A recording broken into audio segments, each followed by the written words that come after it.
ॐ गजाननं भूतगणादिसेवितं कपीतजम्बूफलचारुभक्षणं उमासुतं शोकविनाशकारकं नमामि विघ्नेश्वरपादपङ्कजं।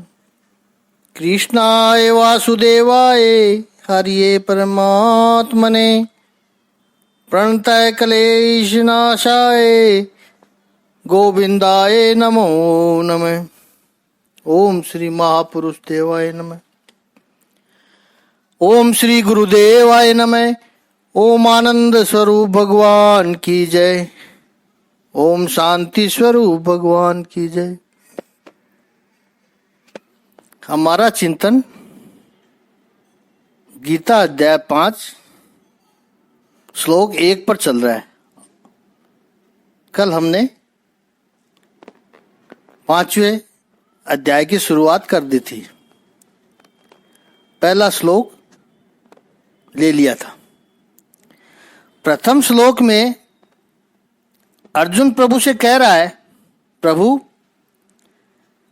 आप ज्ञान की महिमा करते हैं और मुझे कर्म करने के लिए कहते हैं। मैं प्रभु कंफ्यूज हो गया हूं। अब मेरे लिए जो कल्याणकारी है, जिसमें मेरा श्रेय है, वो मार्ग बताइए।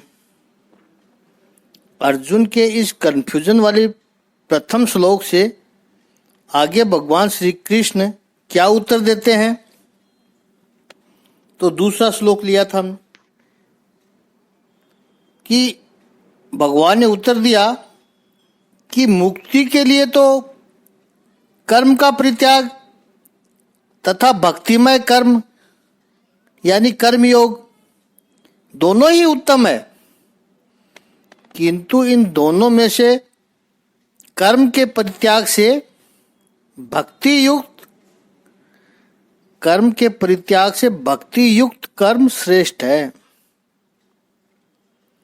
भगवान कहते हैं अर्जुन के प्रश्न का उत्तर देते हुए कि संन्यास है कर्म योग है। अर्जुन संन्यास, यहां संन्यास का अर्थ सांख्य योग, और कर्म योग जिसकी तुलना हम कर रहे हैं, सांख्य योग और कर्म योग, संन्यास योग और कर्म योग। निश्रेयस करौ उभौ तयोः, दोनों ही कल्याण करने वाले हैं। तयोस्तु कर्म संन्यासात् कर्म योगे विशिष्यते।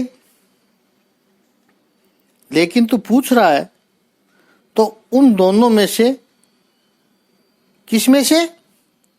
कर्म संन्यास से यानी सांख्य योग से कर्म योग श्रेष्ठ है। बहुत स्पष्ट उत्तर भगवान ने दे दिया। इसको समझना होगा और डिटेल में समझना होगा। पहली बात तो हम ये समझे कि कर्म पानी पर खिंची हुई रेखा के समान है। जब तक बना रहे हो तब तक है, यानी पानी में से उंगली निकाल दो तो वो रेखा समाप्त हो जाती है। संन्यास शब्द के यहाँ पर मुख्यतः 4 अर्थ हो सकते हैं। पहला अर्थ सांख्य योग और सामने है कर्म योग। इन संन्यास और कर्म योग की तुलना हो रही है, तो संन्यास यानी सांख्य योग और कर्म योग यानी निष्काम कर्म योग। दूसरा अर्थ संन्यास का है ज्ञान मार्ग यानी बुद्धि योग। तो कर्म योग होगा कर्म मार्ग यानी योग बुद्धि। इसको डिटेल में देखेंगे जरा। अभी फाउंडेशन बना रहे हैं, आगे जो चिंतन करना है उसकी एक भूमिका तैयार कर रहे हैं। तीसरा संन्यास से अर्जुन को समझ रहा है। संन्यास, यहां तीसरी बात जो बता रहे हैं प्रभु की संन्यास से अर्जुन क्या समझ रहा है? अर्जुन जो समझ रहा है वो ये समझ रहा है कि संन्यास का अर्थ है अकर्म, यानी कर्म न करना, क्योंकि वो युद्ध छोड़कर भागना चाहता है। और कर्मयोग का तो अर्थ ही है कर्म करो। संन्यास का चौथा अर्थ संन्यास मार्ग, जबकि कर्मयोग का अर्थ है निष्काम कर्मयोग। तीसरे अध्याय के दूसरे श्लोक में ये प्रश्न पूछा था अर्जुन ने कि प्रभु मैं कंफ्यूज हो रहा हूं, मुझे निश्चित कल्याण करके दो। वहां पर भी भगवान ने तीसरे अध्याय के तीसरे श्लोक में कहा था कि हे अर्जुन, दो प्रकार की निष्ठा मैंने पहले भी कही है, सांख्य और कर्म। वही यहाँ कह रहे प्रभु, सांख्य यानी संन्यास योग और कर्म यानी निष्काम कर्म योग। वहां भी यही बात है। ये दोनों जो मार्ग है, संन्यास मार्ग और कर्म मार्ग, मनुष्य की अपनी प्रकृति पर आधारित है। इसलिए जब दोनों मार्ग की प्रशंसा हो रही हो तो उस दोनों मार्ग में कंफ्यूज होने के बजाय मनुष्य अपनी प्रकृति को, अपने स्वभाव को समझे और अपना मार्ग तय करे। संदेह निर्माण करके कुछ नहीं होगा। माँ ने भोजन में 2 मिठाइयाँ परोसी है, लड्डू भी है, हलवा भी है, और माँ से पूछा जाए कि इनमें से मैं कौन सा खाऊं, माँ कहेगी बेटा मैंने दोनों तेरे लिए ही बनाया है, दोनों से तेरे शरीर को पुष्टि मिलेगी, दोनों सामग्री शुद्ध है, जो तुझे पसंद है वो खाओ।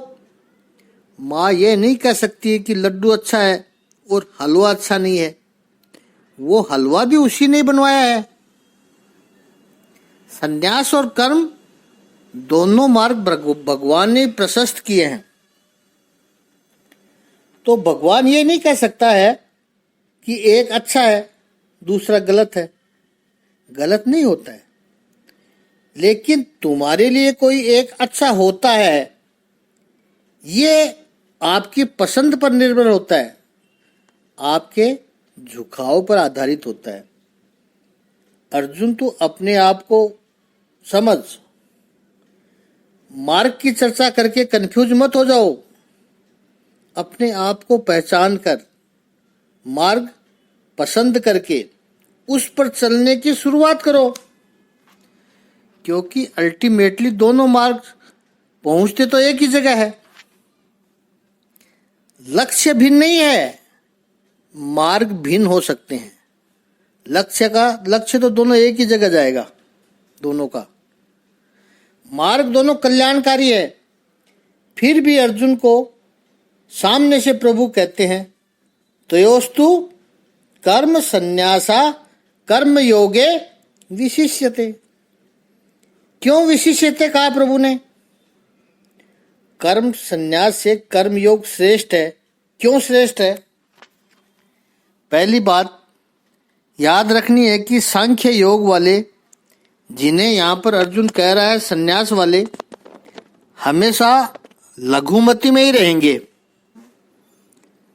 संसार में कभी भी पूरे मनुष्य जाति का लाखों वर्ष का इतिहास देखिए आप,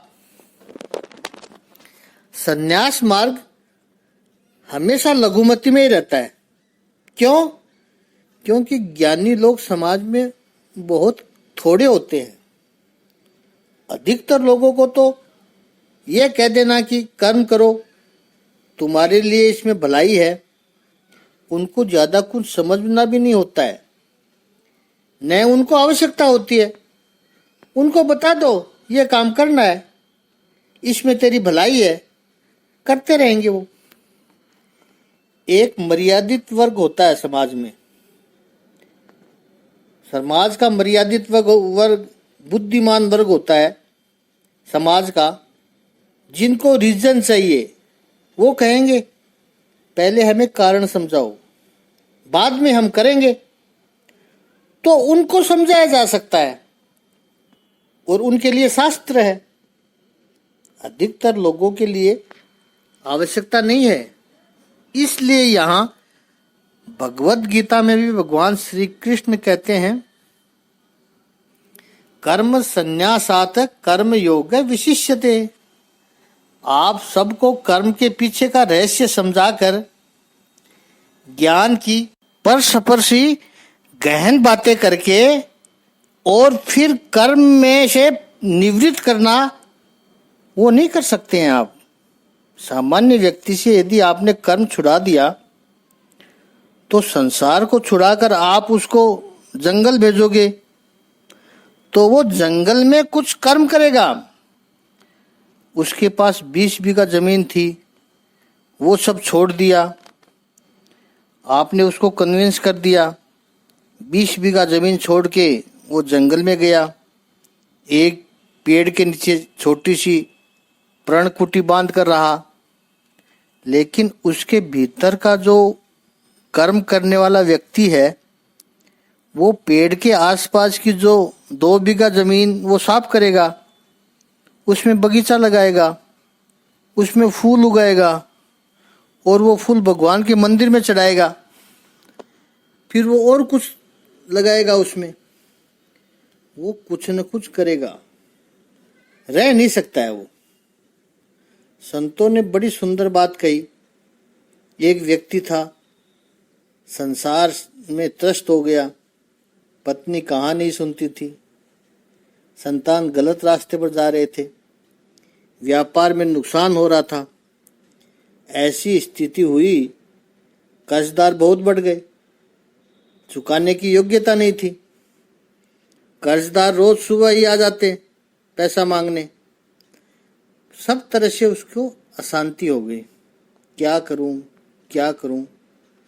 पूरा घर बार प्रॉपर्टी बेच दे तो भी वो सबके पैसे नहीं चुका सकता था। तो उसके दोस्तों ने सुझाव दिया, एक काम कर, सन्यासी हो जा। ये आइडिया उसको भी अच्छा लगा कि ये आइडिया मेरे मन में आना चाहिए था। ऐसी ही इन सब परेशानियों से मुक्ति हो सकती है। तो एक दिन वो तो भगवे कपड़े पहन कर निकल गया, गांव के बाहर जंगल में एक पेड़ के नीचे बैठ गया। पहले तो अच्छे कपड़े पहनता था, पैंट शर्ट कोट जूते सब कुछ छोड़ करके एक लंगोट लेकर के एक पहन करके जंगल में निकल गया। एक लंगोट पहनता है, दूसरा धोकर के पेड़ के नीचे डाली पर डाल देता था। महीने भर के बाद उसने देखा कि वो लंगोटी सुखा रहा है, वहां चूहा आकर के लंगोटी को काट देता था। तो उसकी वो बड़ी चिंता रहने लगी। दिन भर लंगोटी की रखवाली करता रहता था, चूहे को ही भगाता रहता था। उसके मित्र लोग सब मिलने आए। एक दोस्त ने पूछा कि तू सब कुछ छोड़कर जंगल में आ गया, फिर भी तू परेशान सा दिखाई देता है, हर वक्त इधर उधर देखता रहता है, तेरे टेंशन क्या है? वो कह रहा, मेरी लंगोटी चूहे खा रहे हैं, हर वक्त मुझे चूहों को भगाना पड़ता है। बस इतनी सी छोटी बात है, उसमें इतना टेंशन क्यों करता है? एक बिल्ली रख ले। हाँ, ये तो अच्छा आइडिया है, बिल्ली रहेगी तो बिल्ली चूहे को भगाएगी। ले आया बिल्ली को, रखी अपने पास, बिल्ली चूहे को भगाती है। लेकिन 5-7 दिन हुए तो उसको पता चला कि बिल्ली को तो दूध चाहिए, कहाँ से लाए। अब वो गांव में भिक्षा मांगने निकले तो मांगता है कि मेरे लिए रोटी दो, बिल्ली के लिए दूध दो। मित्रों ने कहा, ऐसे मांगता है तो बुरा लगता है। तो एक मित्र ने कहा, यार देख, मेरे पास एक एक्स्ट्रा गाय है, मैं तुझे दे देता हूँ, मुझे गोदान का पुण्य मिलेगा और तेरा काम हो जाएगा। अब गाय का तो बहुत काम होता है, सुबह शाम दूध दुए, बिल्ली को पिलाए तो बिल्ली लंगोटी की निगाह रखे, लेकिन गाय को चराने के लिए ले जाना पड़ता है, गोबर साफ करो, सारा समय गाय के पीछे चला जाता है। फिर परेशान रहने लगा। मित्रों ने पूछा, क्या हुआ? सारा समय तो काम में ही निकल जाता है। मैंने तो सोचा संसार छोड़ा है तो भगवान की भक्ति करूंगा थोड़ी, तो पूरा समय तो उसी में ही चला जाता है। गाय की सेवा करूं, भिक्षा मांग कर लाऊं, ये करो वो करो। तो एक मित्र ने सुझाव दिया कि तू शादी कर ले, तेरी पत्नी होगी, वो गाय को संभालेगी। तो जो छोड़ा था वापस उसी जगह आ गया। पूरी संसार की माया, मकान, कपड़े, जो भी मोह आसक्ति थी, वो सारी आसक्ति एक लंगोटी पर आकर रुक गई। और उस लंगोटी की वजह से फिर से पूरा संसार निर्माण हो गया। तो सामान्य व्यक्ति से आप संन्यास की बात नहीं कर सकते हैं। सामान्य व्यक्ति के लिए कर्म योग का मार्ग ही श्रेष्ठ है।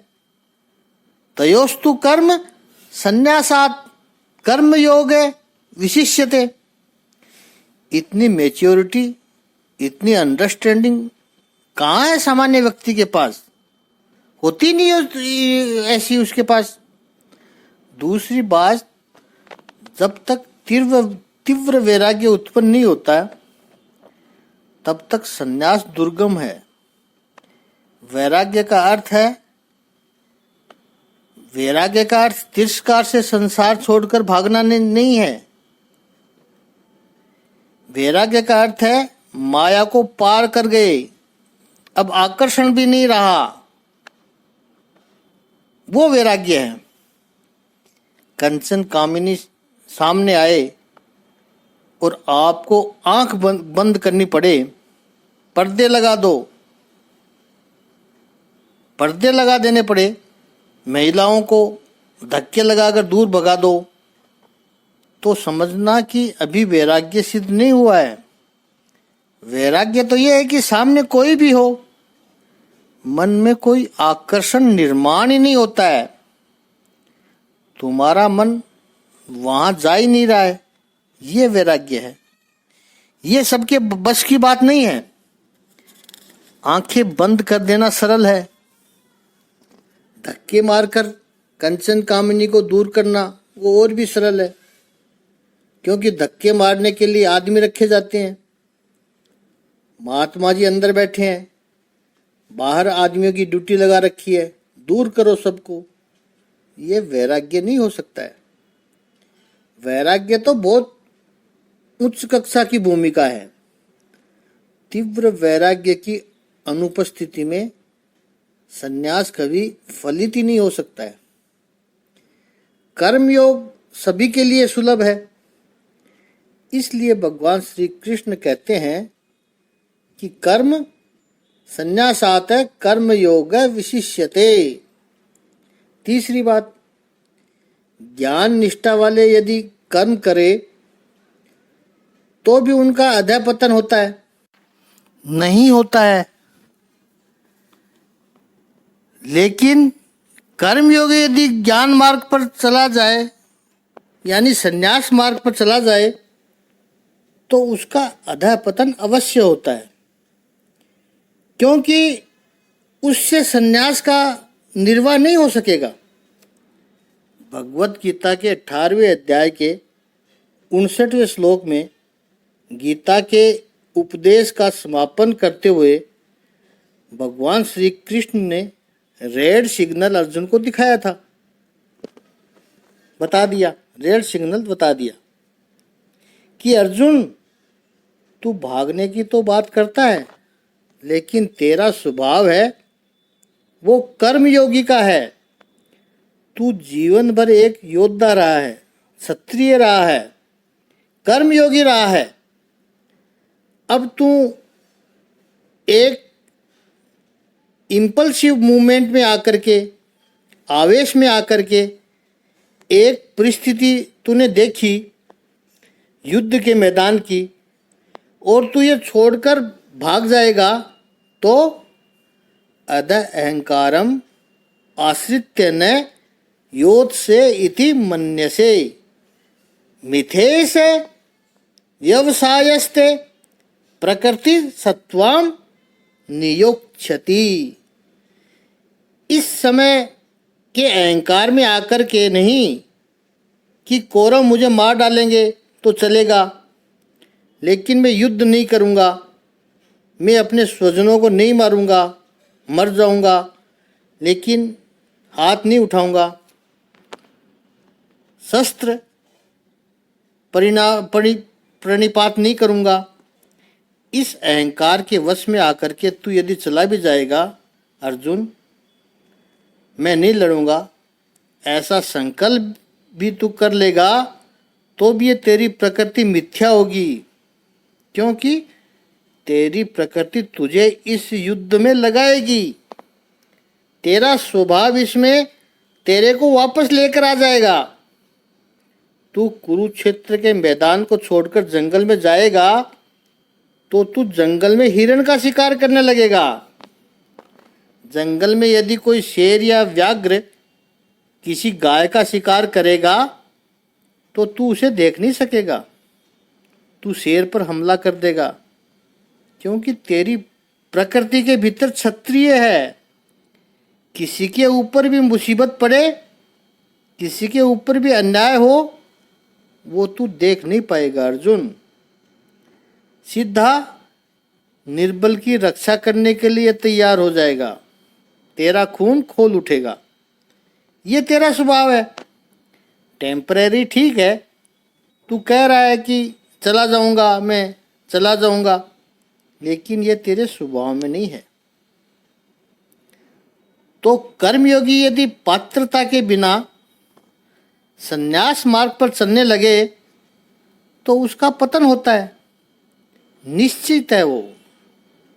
संक्षेप में यदि कहें तो ऐसे अक्सर हम कई संप्रदाय में देखते हैं कि कोई छोटी उम्र में ही संन्यास ले लिया हो, उस समय तो उनकी बड़ी तारीफ होती है, सब अखबारों में उनकी फोटोएं आती है, तस्वीर छपती है। लेकिन 10 साल की उम्र में दीक्षा लेनी, संन्यास ले लिया, संसार छोड़ दिया, और फिर 8-10 साल के अंदर ऐसे प्रकरण बाहर आते हैं उनके, शरीर का काम करेगा, फिर उस संप्रदाय की निंदा होती है। सब धर्मों में ये समस्याएं होती है। कर्मयोगी है वो संन्यास में जाए तो उसका अधःपतन होता है, लेकिन ज्ञान मार्गी यानी संन्यास मार्गी कर्मयोग करे तो उसका पतन नहीं होता है, क्योंकि वो तो कर्म को और समझ के करेगा, समझदारी से करेगा। कर्मयोग पूर्ण ज्ञानी या अपूर्ण ज्ञानी सभी का कल्याण करने वाला है। ये कर्मयोग की विशेषता है। चौथी बात, संन्यास मार्ग का मुख्य लक्षण भोग इच्छा की पूर्ण निवृत्ति है। ये संन्यास मार्ग है। सन्यासी का एक बात होती है कि मैं संसार का हूँ, प्रभु का सेवक हूँ, मेरा शरीर, मेरा समय, मेरी समझदारी लोक कल्याण के लिए होनी चाहिए, अपने उपभोग के लिए नहीं। मुझे क्या मिला इसकी गिनती होती नहीं है उसमें, मैंने क्या दिया, इसीलिए तो तो आदर होता है, वो आदर के पात्र होते हैं। इसीलिए तो हमने उनके प्रति गौरव व्यक्त किया है कि जिन्होंने अपनी सारी इच्छाएं छोड़ दी और केवल अपनी पूरी शक्ति, अपनी पूरी समझदारी, पूरा समय लोक कल्याण के लिए दिया। ऐसा सामान्य व्यक्ति नहीं कर सकता है। भोग इच्छा की पूर्ण निवृत्ति हो। सामान्य व्यक्ति तो भोग इच्छा पूर्ण होता है। अब ये व्यक्ति जिसको कुछ अभिलाषा है, जिसको कुछ चाहिए, जिसकी इच्छाएं होती है, वो अपनी इच्छाओं को कैसे तृप्त करे? तो भगवत गीता कहती है कि कर्म योग से करे। कर्म योग में भोग इच्छा का पूर्ण त्याग आवश्यक नहीं है। थोड़ा भोग करो और जो प्राप्त करते हो उसमें से थोड़ा त्याग करो, और ऐसी साधना करते करते मनुष्य उन्नत होता जाए और ऐसी स्थिति पर पहुंचे, तब फिर निष्काम कर्मयोग फलित हो। जैसे शास्त्रों में कहा गया है कि आपकी जो प्राप्ति है उसका 10% का सत्कर्मों में प्रयोग करो, बाकी 90% है वो आप अपने लिए रखो। कर्म योग में ये संभव है, इसलिए कर्म योगो विशिष्यते। अब अंतिम पांचवी बात कि कर्म योग क्यों विशिष्ट है। संन्यास मार्ग या तो ज्ञान मार्ग में संसार की पूर्ण विस्मृति आवश्यक है। सन्यासी संसार में रहता है, कैसे रहता है? जल कमल के जैसे रहता है। कमल के पत्ते के ऊपर जल आएगा, दिखेगा कि पत्ते के ऊपर है, लेकिन स्पर्श नहीं होगा, गिल्ला भी नहीं होगा। जरा सा पत्ता हिला कि पानी की बूंदे नीचे गिर जाएगी। सन्यासी की पूर्ण विस्मृति होती है संसार में। अब जरा प्रैक्टिकल दृष्टिकोण से देखिए, सभी लोग जो संसार में रहते हैं वो सभी प्रकार की पूर्ण विस्मृति करने लगे तो नहीं चलेगा ये संसार। हम सब गृहस्थ आश्रमी है। भगवत गीता का ज्ञान सुनकर कह दें कि मुझे संसार में कोई रस नहीं है, मुझे किसी से कुछ लेना देना नहीं है, तो घर वाले आपको पकड़ के बांध देंगे, कहीं बाहर नहीं जाने देंगे। सबके लिए पूर्ण विस्मृति संभव नहीं है। कोई कोई थोड़ा भूल जाए तो अच्छा लगता है। ऐसे कुछ विलक्षण महापुरुष हुए हैं समाज में, जो थोड़े, जिनको पागल लोग पागल भी कहते हैं, वो इस दुनिया को जीने जैसी बना देते हैं। सब नहीं। एक फिलोसॉफी के प्रोफेसर बड़े बुलक्कड़ थे, तो किसी ने कहा कि आप किसी साइकोलॉजिस्ट के पास जाओ। वो गए। साइकोलॉजिस्ट ने पूछा, बताइए क्या है आपकी समस्या। प्रोफेसर कहता, डॉक्टर मैं सब कुछ भूल जाता हूँ, कभी कभी तो ऐसा होता है कि मैं अपना नाम भी भूल जाता हूँ। अच्छा, फिर तो बहुत परेशानी होती होगी, बहुत तकलीफ होती होगी। हाँ हाँ होती है। फिर मैंने एक मार्ग भी निकाल रखा है कि मुझे जो भी करना है वो एक कार्ड रखता हूँ, उस पर लिख कर रखता हूँ। मेरा नाम, मेरे घर का पता, ये सब लिख कर रखता हूँ, ताकि मैं भूल जाऊँ तो घर पहुँच जाऊँ, कोई मुझे घर पहुँचा दे। घर के बाहर निकलता हूँ तो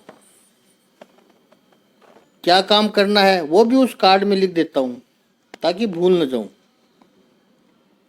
तब तो आपसे बहुत गलती हो जाती होगी।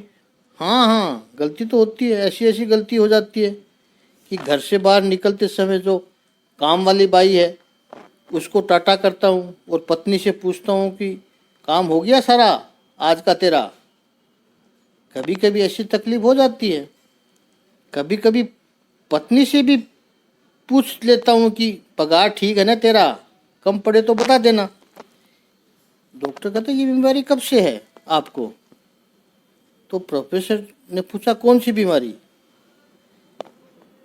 डॉक्टर कहता ये जो आप कह रहे हो भूल जाने की बीमारी। उसने वो कार्ड निकाला। हाँ हाँ, भूल जाने की बीमारी। कार्ड देखा तब याद आया। साइकोलॉजिस्ट कहता आप पहले मेरी फीस दे दो, बाद में चर्चा करते हैं, कहीं बाद में भूल जाओगे तो मेरी फीस मर जाएगी। कहने का ऐसा कभी कभी वाली विस्मृति नहीं होनी चाहिए। सब कुछ जानते हुए फिर पूर्ण विस्मृति हो। मनुष्य के अपने अस्तित्व का प्रमाण क्या है? वेदांत ने भी यह चर्चा बहुत डिटेल में हुई है। हम है, उसका प्रमाण क्या है? स्वप्न भी हो सकता है, और स्वप्न भी जब चलता है तो सही लगता है। जैन विचारकों ने भी इसके बारे में बहुत चिंतन किया। एक बड़ा प्यारा दृष्टांत है। एक जैन मास्टर रोज प्रातःकाल अपने शिष्य के साथ बैठते, ध्यान करते, और ध्यान के बाद शिष्य प्रश्न पूछते तो मास्टर उसका प्रतिभाव देते। तो उस दिन का उनका वो प्रवचन होता था, कोई निश्चय विषय नहीं रहता था। ऐसे ही एक दिन प्रातःकाल ध्यान किया और ध्यान के बाद एक एक दो शिष्य ने हाथ ऊपर किए कि मास्टर आज प्रश्न पूछने का मेरा नंबर है, मेरी जिज्ञासा का समाधान करो। मास्टर ने कहा नहीं, आज तुम्हारे प्रश्न नहीं, आज मेरा प्रश्न है। मैं आपसे प्रश्न पूछूंगा, उत्तर आप लोग देंगे। शिष्यों ने सोचा मास्टर को भी प्रश्न होते हैं, जैन गुरु को मास्टर कहते हैं,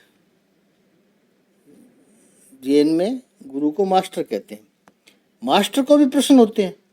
मास्टर ने कहा कि कल रात में सोया और नींद के समय मुझे एक स्वप्न आया।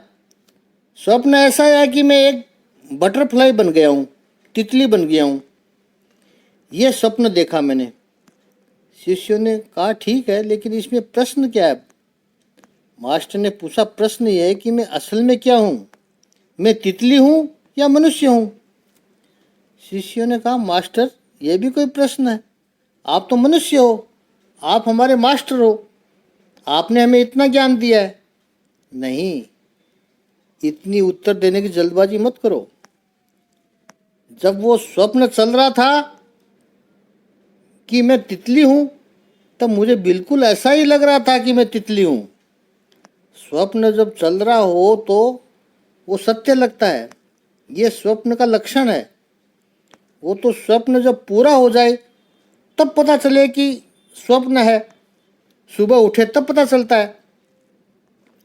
हाँ, अब स्वप्न पूरा हो गया ना आपका, आप जग गए हो, देखो आप कहाँ तितली हो, आप हमारे मास्टर हो। जैन मास्टर ने कहा कि यदि इतनी सरल बात होती तो मैं आपको पूछता भी नहीं कि मेरे मन में प्रश्न ये है। अब मेरे मन में प्रश्न ये है कि जब मैं मनुष्य हूँ ऐसा सोचता था और नींद में मैंने देखा कि मैं तितली हूँ, तो मुझे बिल्कुल ऐसा लगता था कि मैं तितली हूँ। अब ये तो नहीं कि वो तितली कहीं सो रही है और मैं तितली के स्वप्न में हूँ, मैं ये मनुष्य बना बैठा हूँ तितली के स्वप्न में। तो मैं असल में कौन हूँ? उस जैन मास्टर का नाम था रिंझाई। मैंने रिंझाई के स्वप्न की तितली हूँ या फिर तितली के स्वप्न का रिंझाई हूँ? वास्तविकता क्या है? अब वो तो तितली का स्वप्न टूटेगा तब पता चले कि मैं तो रिंझाई नहीं हूँ, मैं तो तितली हूँ। देखा मैं कौन हूँ, मैं हूँ, इसका प्रमाण क्या है? इस पर आगे चिंतन कल करेंगे, लंबा हो रहा ज्ञान।